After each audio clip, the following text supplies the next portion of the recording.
Welcome to LOA Today. Walt Thiessen and life coach Cindy Chavez here. Today is Wednesday, February the 13th, 2019. It's 4 p.m. in New York, 1 p.m. in Los Angeles, 9 p.m. in London. Sydney, Australia is at 8 o'clock in the morning. But wherever you are in the world, thank you for tuning in to yet another episode of LOA Today, your daily dose of happy. And I'm pleased and proud to welcome back Cindy Chavez, who I don't get to talk to 3 days a week like I used to, or 3 times a week, but I get to talk to her once a week, so that's good. How you doing, Cindy? I'm doing great. How are you? Good. Yeah, it's nice you have a nice cheeriness in your voice today that tells me that some of the issues you were dealing with are moving aside. So I'm glad to hear that. It's nice. I mean, you're always a cheery person, but you're especially cheery today. I guess that's what I'm trying to say. Well, I'm glad it shows. It's a good day over here. It is. Yeah, I can tell. So good. And we're going to be talking about Neville today. This is Neville Day. It's also the day before Valentine's Day. So if anyone has questions that they want to address about relationships, Cindy is definitely the person to ask. She's a relationship coach, among other things. And she'll be glad to help answer your questions. I might even throw in an opinion or two myself. But in the meantime, I wanted to ask you, I mean, you were chatting with me before the podcast, Cindy, about how you tend to get a lot of questions this time of year. And I was wondering, is there anything particular that you're getting a lot of this year? Something that's like the theme this year of the questions that you're getting? No, I've got several sessions lined up with people who are in relationships or have just gotten out of a relationship and want their ex back. Ah, yes. That's always something that's not just Valentine's Day.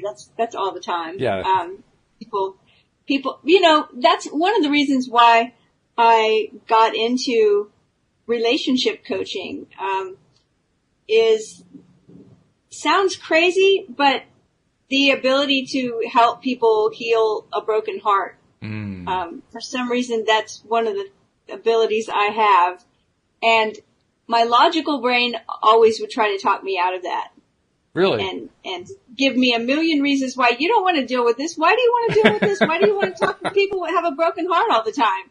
Like, you're a certified business coach. You could do that, this right? Is true. You're really good at reading tarot cards. You could do that, right? It's like, and I do those things, but I remember really struggling with it, because people that have a broken heart, I mean, that's really painful, and it's hard to witness sometimes. And then I remember one day I was standing outside. It was a beautiful sunny day, and I was just one of those days I was just feeling fantastic, and I was full of gratitude for my relationship and my life. And suddenly it hit me that everything good that I had all kind of flowed out of me having my own broken heart. And I realized that, everything we want is sort of on the other side of our broken heart. And so what could be more noble and more satisfying than helping people heal up from having a broken heart? So I got okay with it that day. Okay. Stopped resisting fighting against that so much, and being more willing to help people that were in that situation. So. Well, and that is certainly a way you can be very helpful, because like you said, that is very, very painful to go through something like that, particularly if it's one of the first times that you've ever had to do it. It's just excruciating. And it's one of those things where you really do want to have somebody to explain to you what's going on, because if you don't know yourself, you're like thrashing around trying to find some way to feel better, and you can't find it, and that makes it even more horrible. It really does. At least for me, from my own experience, and it's kind of funny because logically I know it's not true, but when my own heart felt broken, it just didn't feel like it would ever heal. It didn't feel like there was ever going to be any other good feeling spot. It's just like, this is it. This is terrible. And logically, I knew that wasn't true. It's like, well, of course this is going to get better, but it didn't feel like it. So. And it does. It does get better over time. Even if you don't know what to do, it does get better. That is the good news. But it's certainly better if there's a way to get there quicker, which there is. I mean, if you understand what's going on psychologically and emotionally, then there are ways to get there quicker. Yes. And I've As a often matter of wondered. fact, I wrote a book about it. It's called Healing for a Broken Heart. There it's full of practical ways to help move that forward. So yes. Yeah. And they can find that, I presume, at the usual places, Amazon, Barnes & Noble, so forth. It's at Amazon. You can get the Kindle version at Amazon where it's formatted for Kindle. Oh, okay, good. For like, I don't know, $1 or $2. It's not expensive. Or you can get it for free on my website, but it's not formatted for Kindle. It's a PDF file. So right, yeah. However you want to find it. That's good. Yeah, I remember what I went through the very first time I experienced that, and I look back at it and I asked myself, if I had been challenged by somebody to try to do some of the things that you need to do, how would I have reacted? Would I have said, yes, let's go, let's do it? Or would I have realized what I was really about to embark upon and say, gulp? I don't know what I would have done. I don't know. What I see is that, especially, and I can talk to this audience about this, people that are practicing or learning how to practice law of attraction. A lot of times we want to take roads like this because it feels easier. Mm-hmm. Like, I know people who, were interested in practicing magic because they thought that'd be easier. That'd be the easy answer. Mm-hmm. Magic. Woo, snap your fingers. Right. But they didn't realize how much time and effort it took to really develop a magical practice. And I think it's the same thing of law of attraction, right? It's like, no, there is some focus that has to happen and some time and some energy and some learning and some practice that has to happen. But the thing I think also is that any kind of magical working we're trying to do, it's always supported better. It always works better if we also use some mundane practices with it. It's like, yes, I can say a prayer or a magic spell or do some law of attraction methods to get a new job. But it's going to work better if I go out and put some job applications out there and tell a few people, hey, I'm looking for a job, and, do some practical things. And I think it's the same with healing a broken heart, is that, you said it will get better. Like, even if you didn't do anything, right, over time, you'll realize the pain is lessened. But there are some practical things that we can do to facilitate that healing that are actually just really practice. Like, I don't think it would have been a challenge, some of the things that I could have told you would help if you were feeling brokenhearted. Mm-hmm. Like, don't spend so much time alone when you're feeling like this, right? Connect with people. Yeah. Or make sure you're taking good care of you're getting enough sleep. Those are kind of easy, practical things. They might not be easy. They're simple. Right. Right? But when you have someone, it's sort of like a checklist. When you get a checklist of here are the things you need to do for any given situation, just practical things. When my kids were still living at home and they had chores, if you opened up my bathroom cabinet, there was a checklist in there for how to clean the bathroom. Right. Okay. Right? Okay. And, well, whoever had that job, there was the checklist. Mm-hmm. It's like, oh, easy. I don't forget about anything. Practical. Yeah. So I think it's like that. But when you're the one with the cold or the flu or the broken heart or out of work or whatever it is, sometimes it's really hard to conjure up that checklist in your own mind and remember the things you need to be doing. Right. And so to have someone else say, look, here are a list of things you can do that will move along this process. I just think it's helpful. I think you're right. I definitely think you're right. Also, I'm sure I must have asked you about this at some point because I've known this is part of your gig for quite some time now, but I don't remember what the answer is. So I'm going to ask again, and there may be listeners who are wondering as well. Magic. You talk about how you can practice magic, how it is something you have to learn to do. It's not something that is just snap your fingers and you're done, which kind of sounds like being a deliberate creator. But right. When you use magic, when you teach magic and so forth, what are we talking about? What exactly are you doing? That's a great question. Well, first, I guess the best place to start is at my own personal definition of magic, because we hear that word a lot, and there are a bazillion kinds of magic to practice. There's ceremonial magic and chaos magic, and of course I'm losing my stream of all the different ones that I know of. Of course. But, right, there's Tibetan magic and there's, black magic and there's, lots and lots and lots of different streams and paths. When I talk about magic, I talk about taking something from the metaphysical realm, which is that realm of hopes, dreams, wishes, ideas, brainstorms, thoughts, because, right, it's like when we see a cartoon and above the little cartoon person's head is a little cloud shape with something in there, right? We know it's nebulous. It's still in the metaphysical realm.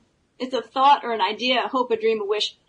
When we use a method to bring that thing from the metaphysical realm into the physical realm, where it is a physical manifestation and magic has a hallmark of being easy and delightful, or appearing with ease and delight, or at least that's the magic I like to practice.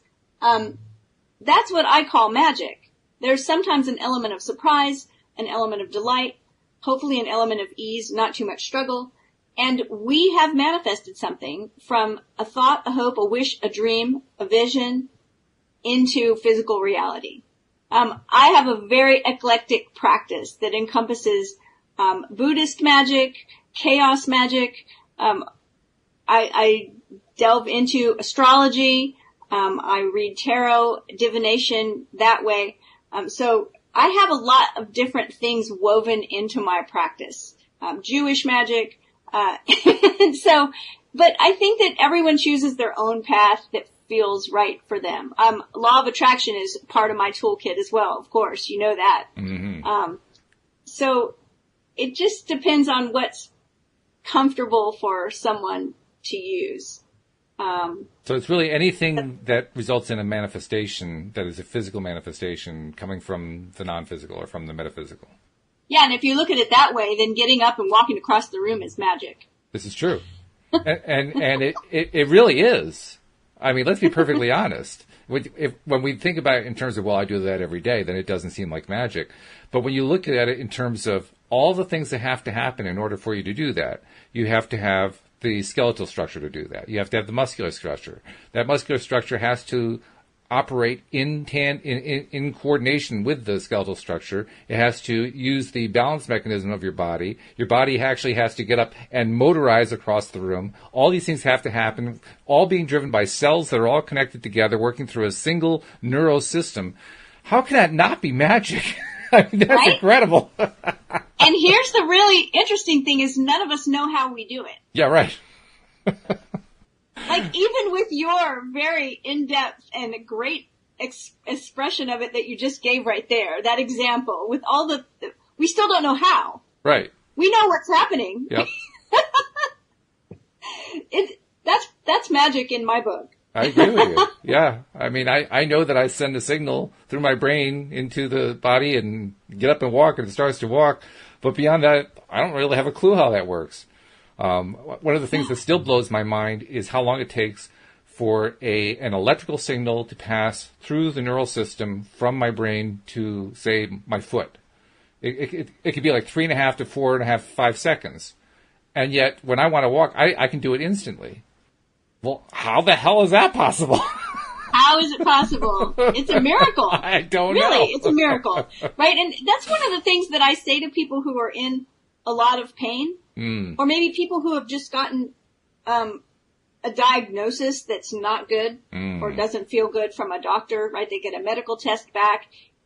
Let's put it this way. Somebody that's gotten bad news. Right. In any area. And I like to remind us that miracles happen every day. Mm-hmm. Every day, every second. Well, that's what's so great about the explanation that you just gave, expressing it that way. Just talking about getting up and walking, is a miracle. It is. Was it Einstein that said there are two ways to view the universe? We can look at it as though miracles don't happen, or look at it as though everything's a miracle. And I like that idea because, especially when you're talking about law of attraction and manifestation and making things happen, allowing things to happen. It kind of reminds me of the comment that Niels Bohr made. Niels Bohr was the created the first model of the atom, and was also one of the early philosophical pioneers of quantum physics. And the comment he made was, if you think you understand quantum physics, you really don't understand it, which I thought was brilliant, because I have some understanding of it. I don't have the understanding that a quantum physicist has, but even the limited amount of understanding I have tells me the thing is darn mind-blowing. One of the things that Einstein included in his, I can't remember which theory, if it was the general theory of relativity or the special theory of relativity. I always confuse the two, but one of them, he specifies that there is no such thing as empty space. All space must have energy in it. And right. It may not be energy we can detect, but theoretically it has to be there. And as time has gone on, more and more of his theory has proven to be true. So I believe that part is true also. Well, if that's true, if there's energy in everything, I mean, I was bringing that to mind in relation to something somebody had posted about how there's all these Wi-Fi signals passing through our bodies and creating all these medical conditions and so forth. And my reply was, I don't know if you realize this, but there's energy of all kinds passing through your body. In fact, your body is made up of all this energy, and it's going on all the time. The people who want you to be afraid of that are the people who want you to believe that there was no energy there before until that Wi-Fi signal went through your body. But that's not the case. It's there all the time. Energy. Well, Niels Bohr, actually, one of his quotes is one of my favorites. And I used it one time in a situation where I was handed a microphone in a group of like 5,000 people and asked what makes someone an expert. Ooh. And what came to mind was Niels Bohr's idea of an expert is someone who has made every possible mistake in a narrow field. Oh, that's nice. I like that. Yeah. That's so good. Whenever I'm asked what makes me an expert in relationships, that's where I go. That's good. I like it. Someone who's made every possible mistake in a narrow field. That's how you get expert status. Well, it makes me wonder, because I've often wondered, is it possible for me to run out of mistakes? So maybe I never actually become an expert? Because I still have all the mistakes yet to be made? Right, but that's why the field has to be narrow. Has to be narrow, oh, then okay. You can go on and start making mistakes in another field. Oh, okay, I got it. Oh, well, that's fun. So anyway, today is Neville Day, and we are in the middle of discussing the very first book that Neville put out. It's actually our fifth, I think. I can't remember how many we've done. I think it's our fifth one. But Your Faith is Your Fortune, and we're on Chapter 8. We kind of zoomed through Chapter 7 after finishing Chapter 6 last week. But it was a worthwhile zoom because it was, he didn't really... I'm almost not sure what Chapter 7's purpose was, because there weren't any really new ideas in there. It was almost like he was just kind of rephrasing his stuff in a different way. Do you have a sense about that?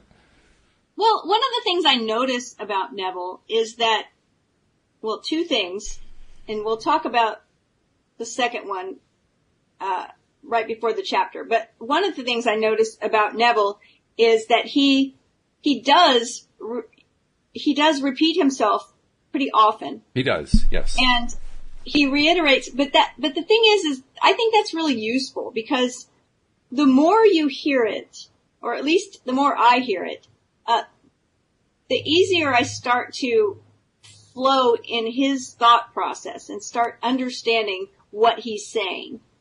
So sometimes I will read something that Neville says, but maybe like the third or fourth time I read it, it may be said in just a slightly different way, and suddenly it's like I get it. It's like this kind of abstract thinking. It's like, oh, okay, I know what he's saying here, So I think the repetition is good, because many of his ideas aren't ideas we come across very often. Okay. But I think repetition in teaching is always good. So the other thing is that he will, when he comes upon, he uses scripture a lot. We talk about this every time, every week, every day that we talk about Neville or we read from Neville. We always make all of these disclaimers. Right.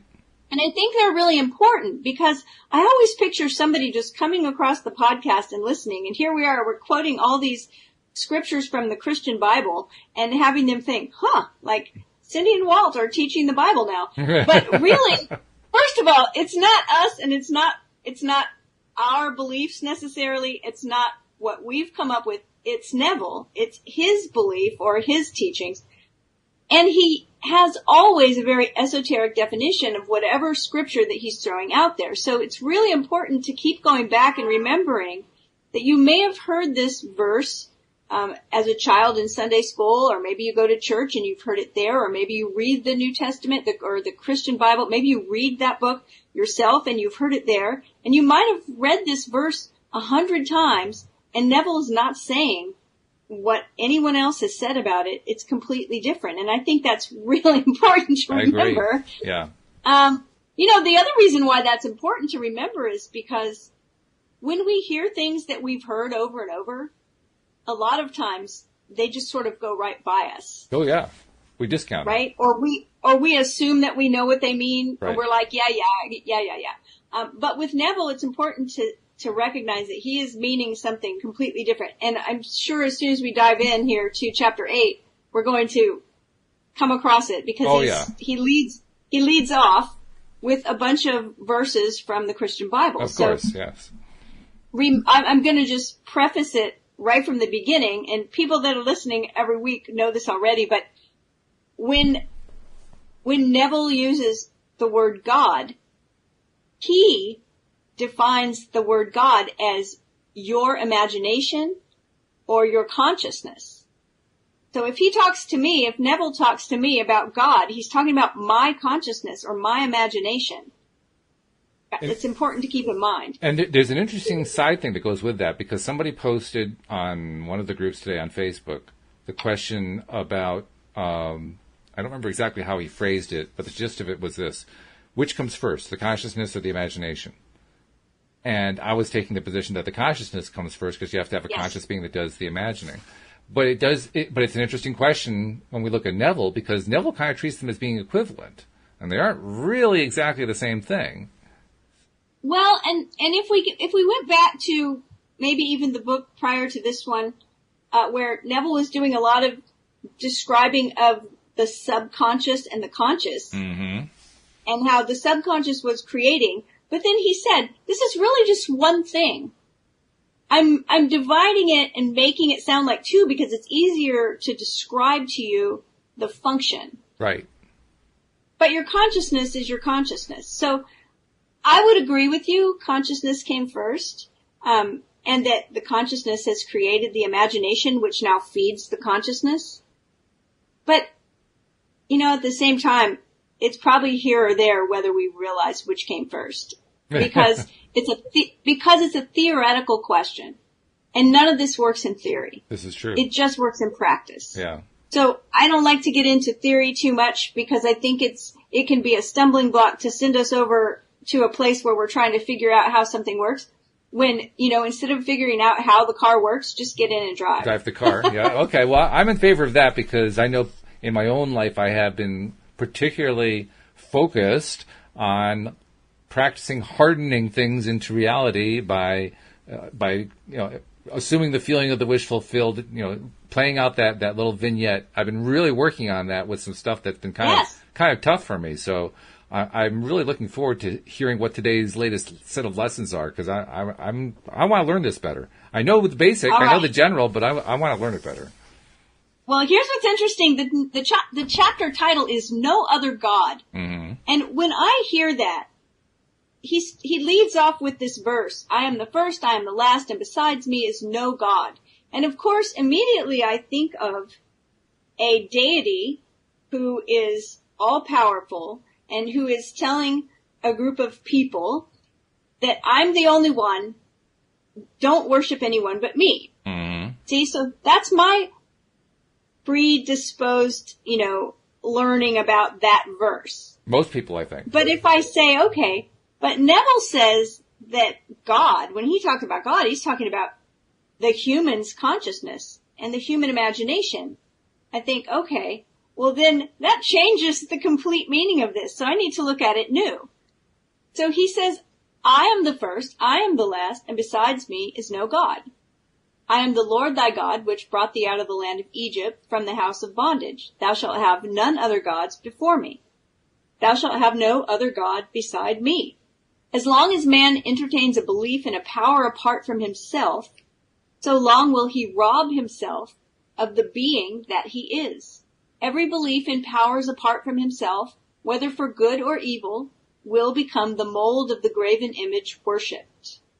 This is a key point right here, by the way. Before you go to the next part there, that's a really key thing. And I say that because the idea of a belief being a power apart from oneself, that has a very definite set of assumptions, I guess, if you will, that go along with that, for me anyway, because so often, especially in law of attraction circles, we talk about how you want to leave it to the universe to deliver the best possible result for you. And that does sound like putting the power outside of yourself, saying, no, it's not me, it's out there. It's out there delivering to me. And there are Neville advocates who will jump all over you for saying, oh, no. This is all inside you. Don't create a duality that you don't have to create. What do you think? Well, another thing I think is interesting that passage brings up too is, that he says, every belief in powers apart from himself, whether for good or evil, will become the mold of the graven image worshipped. And how many times do we have a belief that's connected to a how that has to do with a power apart from ourselves? Right? Yeah. If the company calls me back, if the bank gives me the loan, if this guy is really interested in me, right? All these powers that we are putting apart from ourselves, and then we start, he uses graven image worship, then we start worshiping that thing, or we start depending on that thing.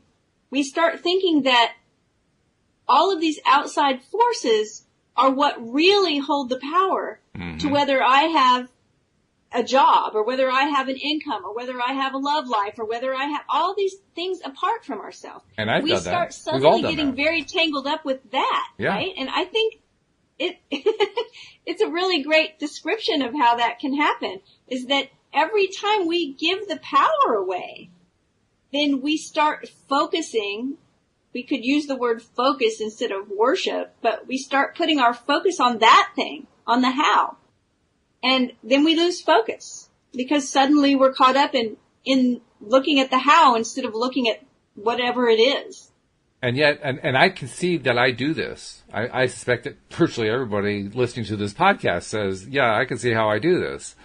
But yeah, we all can see how we do this. Yeah. Right. But by the same token, it's kind of a tricky thing, because the way all of our language is structured, the way our logical thinking processes are structured, are all about working with this outside world. And the moment you're talking outside world is the moment that you're tossing the power out there. How on earth do you think about this stuff as being an internal world and deal with an outside world? That's the root of the struggle right there, I think. Well, I think that we have to remember, because yes, we do have an outside world. Yeah. And there is the company and the guy and the bank and all those things actually really do exist. Yeah. And that's one of the reasons why I really get where I will stand up and speak out against, victim shaming that goes on in LOA circles, because, it's a lot more complicated than we sometimes want to think it is. We are connected. We are all one, which means that everybody's energy is affecting everyone else.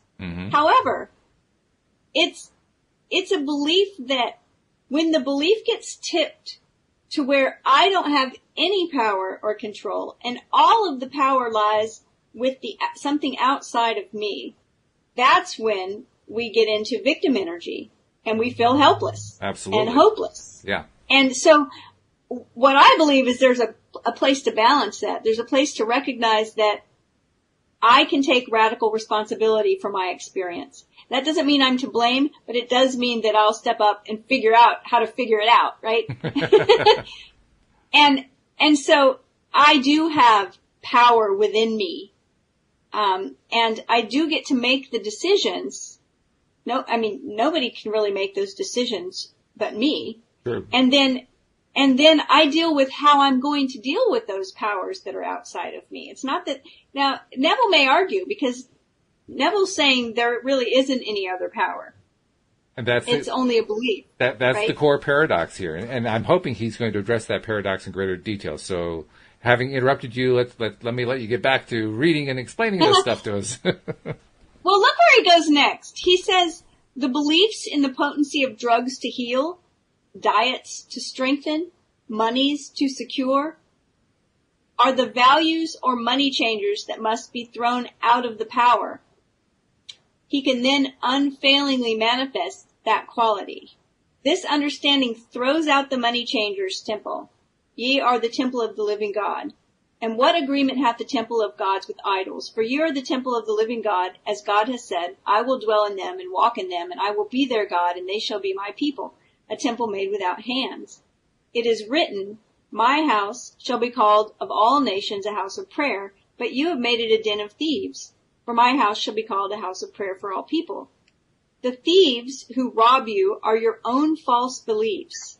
It's your belief in a thing, not the thing itself, that aids you. There's only one power. Now that sounds like a placebo to me. There's only one power. I am He. Because of your belief in external things, you think power into them by transferring the power that you are to the external thing. That's an interesting comment you made. That's a really interesting comment you made about it being a placebo. Talk about that for a second. Why do you see that as a placebo? Well, he says it's your belief in a thing, not the thing itself. Mm-hmm. There's only one power. I am He. So there's only one power, your consciousness. Because of your belief in external things, and I love this, what he says here, you think power into them by transferring the power that you are to the external thing. Realize you yourself are the power you have mistakenly given to outer conditions. Mm-hmm. And the reason why I said, to me, that seems like a placebo, I remember when my mother was diagnosed with cancer, and it was bad. It was stage 4 cancer, and it was in several places in her body. And I remember the doctor saying to us, the mind is the most powerful part. Her mind is the most powerful part of her. And he was saying it in the context of us asking about some alternative treatments that we knew had been effective, and whether he would, be willing. And then us also saying that we didn't want her taking certain drugs and things. And he said, apart from all these things, apart from chemotherapy and apart from all these alternative treatments and what works and what doesn't, her mind is the most powerful part here. So when I read this, it's like Neville is saying, you think that external thing has the power to heal you, but you have the power to heal you. And you're transferring your power over into that thing. And that's what I hear. I am really impressed by that doctor that you guys had. I don't think I've ever heard a doctor say that. An actual medical doctor that I was consulting or Louise was consulting. I am just impressed. Really impressed. It was really pretty great, because we felt the same way, and that's what we believed, and it was great to hear him say it. Yeah. That's what I think Neville is saying here. It's your belief in a thing, not the thing itself. Okay. I like the idea. I like that he says that we can think our power into something by transferring our own power into that thing. Now, not that I want to give away my power, but just having it explained that way, that it's possible for me to transfer my power. It's giving away your power. And it's really interesting the way he puts it. He says, realize that you yourself are the power you've mistakenly given to outer conditions. The Bible compares the opinionated man to the camel who could not go through the needle's eye. The needle's eye referred to was a small gate in the walls of Jerusalem, which was so narrow that a camel could not go through it until relieved of its pack. The rich man, that is the one burdened with false human concepts, cannot enter the kingdom of heaven until relieved of his burden, any more than could the camel go through the small gate. Man feels so secure in his man-made laws, opinions, and beliefs that he invests them with an authority that they do not possess. Mm. Any thoughts on that last sentence? Man feels so secure in his man-made laws, opinions, and beliefs that he invests them with an authority they do not possess. Well, a few thoughts, actually. One thought that comes to my mind is that's precisely what man is trying to do with anything political, because that's what those are, laws, particularly man-made laws, and the opinions and beliefs. Well, opinions and beliefs can cover a lot of things, but I kind of associate it with the first part, the man-made laws. And indeed, we think about political leaders as being authorities. That's exactly what we call them. And, here he's saying that we invest them with an authority that they do not possess, which is, it's not only Neville-ish, it's very Abrahamic for him to say that. And it's one that I resonate with very well. The idea of giving an authority to somebody that really is not theirs, that they really cannot possess, well, it does a couple things. First of all, it explains why it is politics never works. Because we try to treat them like they have the authority, but they really don't. It also brings to mind what the root of the word authority is. The root is author, as in to write, as to be the person who is expressing from an expert position what it is that they're expressing, whatever it is. So having the authority is investing someone with an authority is basically giving someone else the expertise. And you think about it that way, when you express it that way, you realize you can't give anybody expertise. There's no way to do that. There's no way to accomplish that. So the moment that you try to do that is the moment you are really disempowering yourself.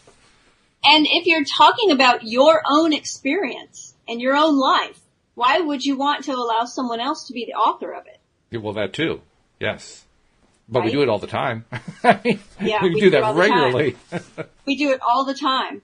And we think about how we, as a matter of fact, I just talked to someone, and that was one of the things they mentioned, is they were really worried about what other people were going to say about a choice they made. Mm. They were worried about, they really wanted to make a particular choice, but they were worried about what people were going to say. They were worried about what people were going to think. Mm-hmm. They were worried about getting some blowback over it. Right. People, family members saying this was the wrong choice.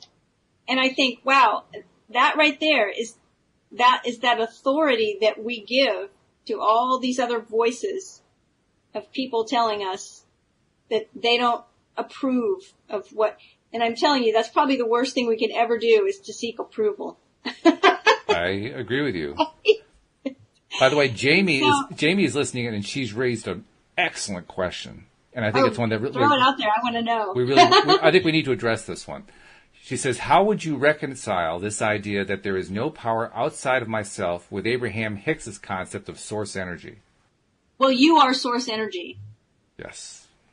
Source energy is you. I mean, that's it. Yes. That's how I reconcile it. But it's an excellent question, because that's precisely how most people treat source energy, as something out there. Yeah. And we do that because as much as we like to think of ourselves as being a part of source energy, I think most of us think of ourselves as being separate.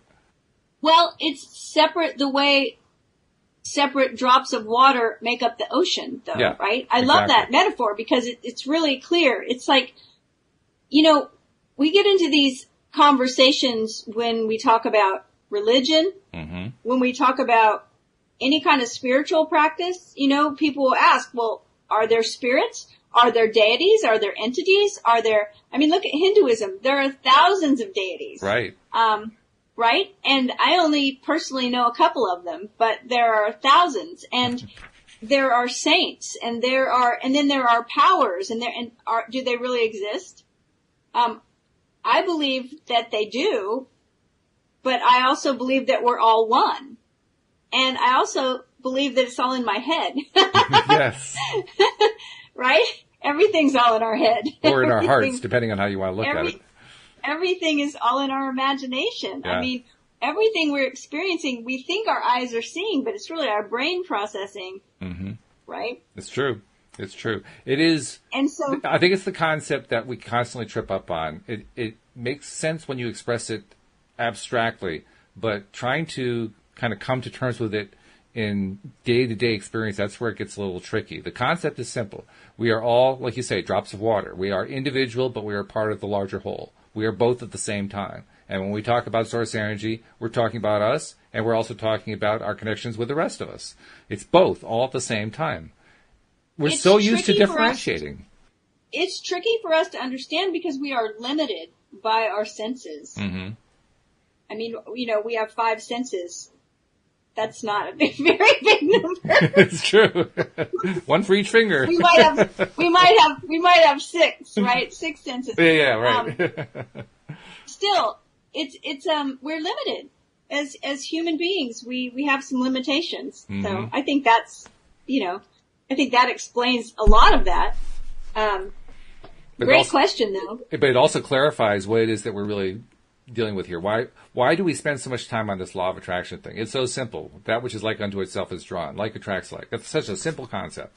And yet we spend so much time on it. I think we are touching on exactly why we do. Because it's not so easy to understand it in the context of who we really are, because I don't think we're really clear about who we really are. I mean, you and I are expressing it pretty clearly here, but I think most of the time, I don't think we're clear about this. I don't think we're clear about we're all part of this one source energy. This is us. We are it.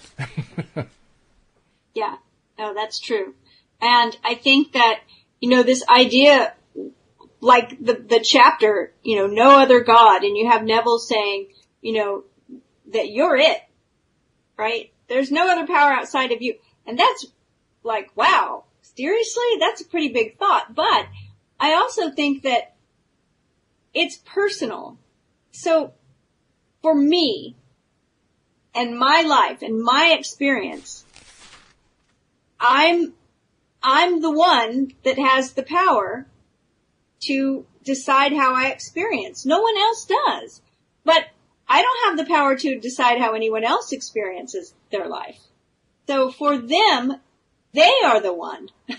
You are the one. Mm-hmm. And somehow then to complicate it, we're all connected together. Yeah, right. Just to make things more interesting.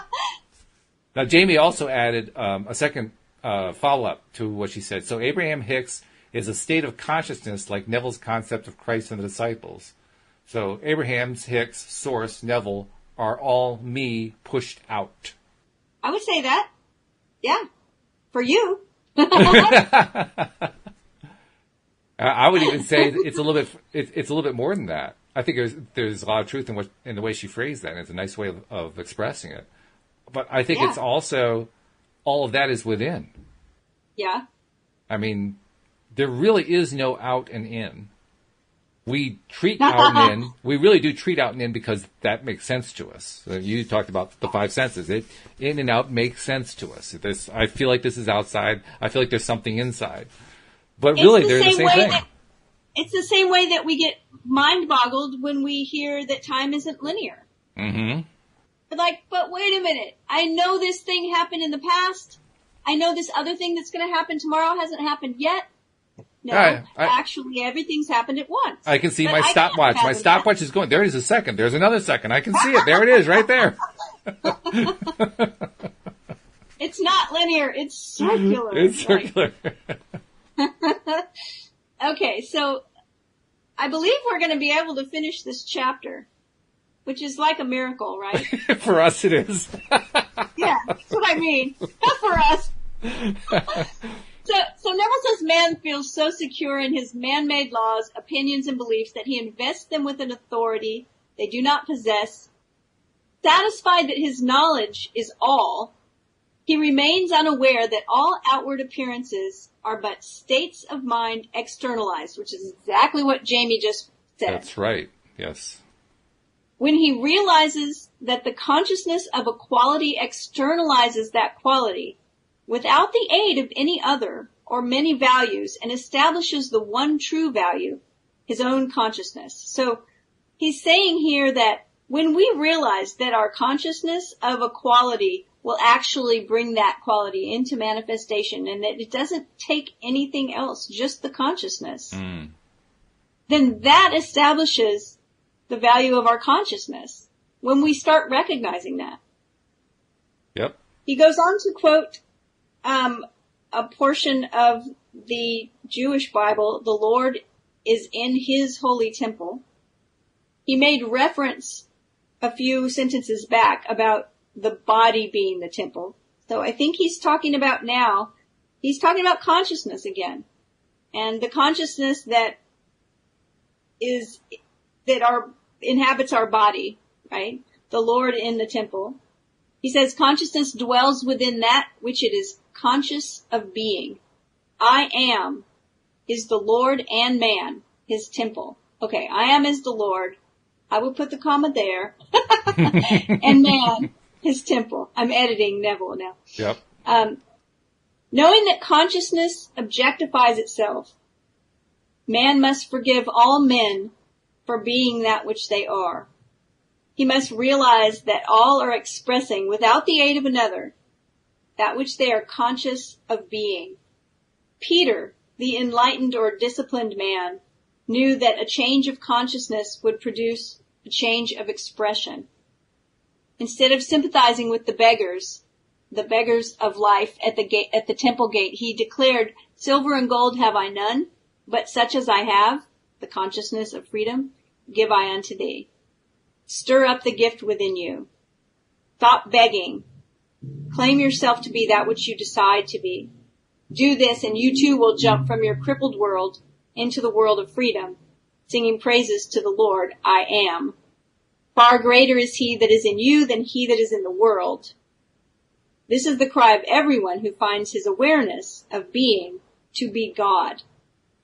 Your recognition of this fact will automatically cleanse the temple, your consciousness of the thieves and robbers, restoring to you that dominion over things which you lost the moment you forgot the command, "Thou shalt have no other God beside me." So Neville makes that verse very literal. Yes.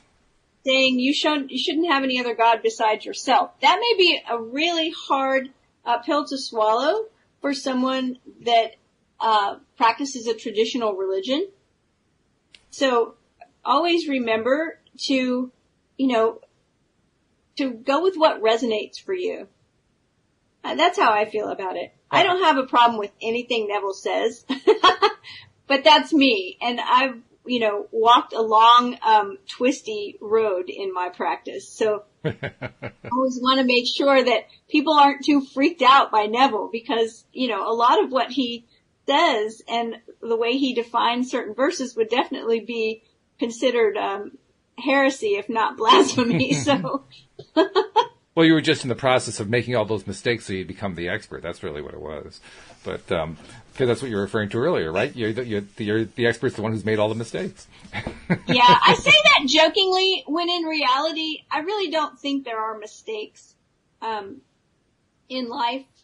I don't think there are mistakes. I like the idea that there are no mistakes, just human experience. Mm-hmm. And so, looking back, I don't think I'd really change anything. Because everything that we go through creates whatever we are now. And contrast is a really valuable part of the human experience. So, Yeah, I understand what you're talking about. To me, the word mistake is very similar to Neville's idea of the word sin. Just missing the mark. Yes. It's the same word. Yeah. Yes. Right. So when I think of a mistake, it's like, oops, oh well, I just didn't hit the target on the bullseye this time. Right, just try again. Yeah. Go again. Just go, you get a do-over. Yep. What do they call it in golf? A mulligan? A mulligan. Right. Mulligans. Unlimited mulligans here, folks. Right. Do it again. Just try again. This last paragraph, it reminded me of a few things. First of all, a phrasing he uses a lot, and a lot of it, like you said, he draws from scripture. You talked about how, somebody from a traditional religion could have trouble with this. My reaction was, I think anybody, regardless of their religion, can have trouble with this. This is not easy stuff. But you look at phrases like, where is it? Do this and you too will jump from your crippled world into the world of freedom, singing praises to the Lord I am. Except, of course, that the Lord is you, so you're singing praises to yourself. And now all of a sudden we're starting to touch on what for some people feels like narcissism. It feels like, this is just self-love. This is like, this is somebody who's totally blind to everything else, and it's all, the horrible person.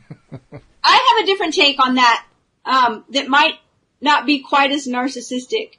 And that is, singing praises, recognizing and singing praises to the miracle of who we are, to the miracle of what my imagination can do, to the miracle of my consciousness and how powerful it is. In the same way that when you really think about, you scratch your hand and the next day you see it healing up and 2 days later it's completely healed. To me, that always seems like such a miracle, like our bodies heal themselves. So instead of singing praises to me, like, aren't I awesome when I get a scratch? It heals itself. Yeah. Well, most people have that same experience. It's not that I'm special. It's that we all have this miraculous capability. And I look at it that way. Stop begging. Claim yourself to be that which you decide to be. Do this, and you too will jump from your crippled world into the world of freedom, singing praises to the ability of your consciousness. That's how I read that. That's a good way to read it. When I read the same thing, the way I read it was, okay, I'm going to redo the phrase here. Do this and you too will jump from your crippled world into the world of freedom, singing praises to the Lord I am, which I translate to celebrating to myself, I did it. I did it. I actually did it. Yes. Which doesn't seem all that narcissistic to me. It seems more like, oh my God, I finally got to the top of this mountain. How did I do that? Right. It's like you finally hit the home run. Yeah. It's like, yes, I just knocked it out of the park. Right. It's just it's going, look, it's going over the fence. It's really doing it. Yeah. It's fantastic. I remember the first time too, playing Little League Baseball where I did hit a home run, and I sat there I couldn't even run. I just stood there at the plate watching like, oh my God, it actually went over the fence. That's awesome, because my first story, when I was, I guess, 7 or 8, I was painfully shy. I didn't play sports. And I got up to bat and swung and missed and finally got a hit, which was probably more like a bunt, but not intentional. But the bat connected, so right. I actually got a hit. Yeah. And I ran to third base. I love it. So that was it for me. That is my baseball career. But it really does, that experience that you just described exemplifies what happens. Because when we first hit the home run, when we first achieve this thing we've been going after, even if it's just getting the base hit, we're just stunned. We lose all sense of direction. We lose all sense of where third base is and first base is and where we're supposed to go. It's like, but I did it. I actually, stop the game for a second here. I actually did it.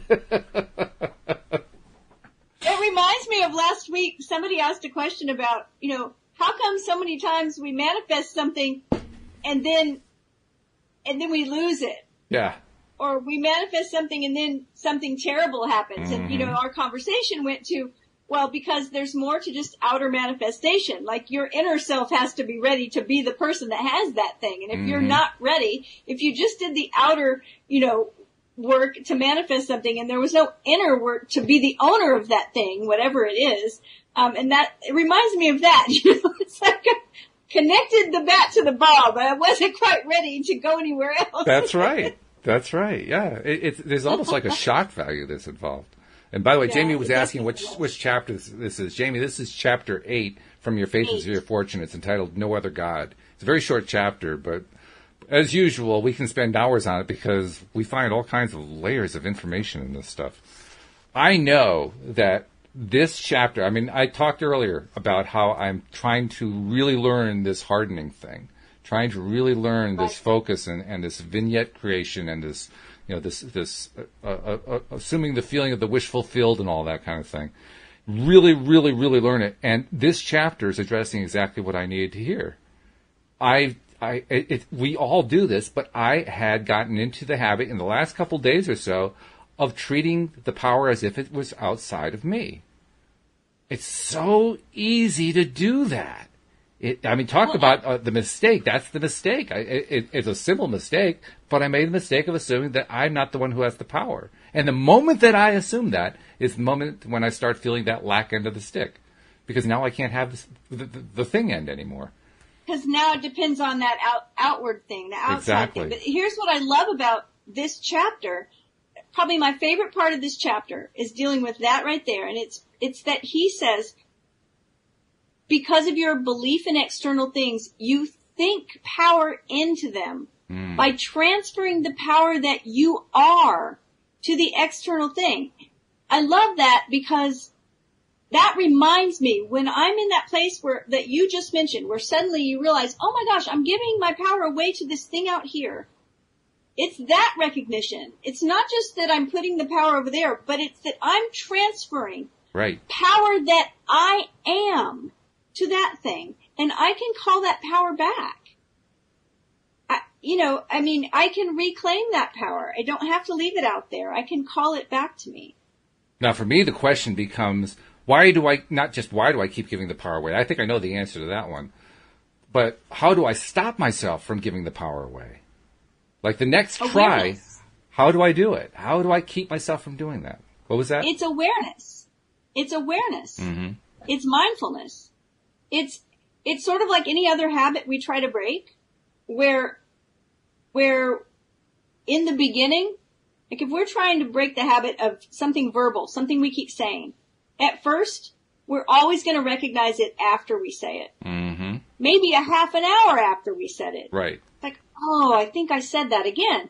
Then we'll start catching ourselves mid-sentence, right? And we start catching it. Like maybe somebody that goes around saying, oh, I'm terrible at remembering names. I never remember names. Yes. And then they say, I'm not going to tell that story anymore. So then they say to somebody, what did you say your name was again? I never remember names. And then after it comes out of their mouth, oh, I did it again. But then after a week of catching themselves afterwards, they say, what was your name again? I'm trying to get better at remembering names, right? They catch themselves in the middle of the sentence, but then pretty soon they'll remember before they say it. Mm-hmm. That's when the habit's starting to be broken. And so it's the same way. You're talking about having an awareness right now. Right. And you mentioned it earlier, and I think you're absolutely spot on. It's built into our language. And language is everything, and words are powerful. So it's built into our language. So it's hard to break. But you're already in the spot where you're aware of it, and so it's the awareness of it that will break it. And you'll stop giving the power away. Yeah. We all can do that. Yay! Yeah, thank goodness. I mean, even now as we're saying this, I know that there's still a little disconnect going on in my head, but there's the logical side that's saying, oh yeah, of course, we can do this. We got this down pat, no problem. Meanwhile, the other part of me is saying, oh, I'm not so sure yet, but the logical side is saying, yeah, we got this. We got to do this. We can do this. It's ours. We got it. We got the power. We do. Yeah. And that power is ours at all times. And as much as we can hold on to that memory, to that recognition, that's how much we succeed in life with everything that we want to succeed at. It's the moment that we give that away, that's the moment that everything starts to fall apart, which is really something. Oh, well, as usual, you wore me out with another chapter of Neville, but it's a good one. I tell you, this is really, really good. This is good stuff. I think this is going to be one of those times where after we're done and we have our little chat afterward, even though I have to kind of rush because Louisa and I are going out to dinner with a friend tonight, I'm going to take like an extra 5 minutes just to read through and remind myself of this. Because this is it. This is the root and the core of everything we try to learn right here. This is it. Yeah. Absolutely. Good I stuff. agree. Well, thank you, Cindy. As usual, your wonderful translation abilities and your amazing Neville decoder ring have come to the rescue once again. Before we leave, I'm happy to be here. Before we leave, if somebody wants to get another look at your Neville decoder ring and find out more about your services, how do they reach you? They can find me online, cindychavez.com, CINDIECHAVEZ.com. There's a contact form there, and anything you need, just give me a shout. Say hello. I'd love to hear from you. Excellent. Cindy, as usual, it's a pleasure. My only regret is I only get to talk to you once a week now, but hey, at least you get to talk to you once a week. Thanks so much, and I'll talk to you a week from today. I'll be back. All right, I will as well. We hope you'll join us as well next time here on LOA Today. Goodbye, everybody. Bye, everyone.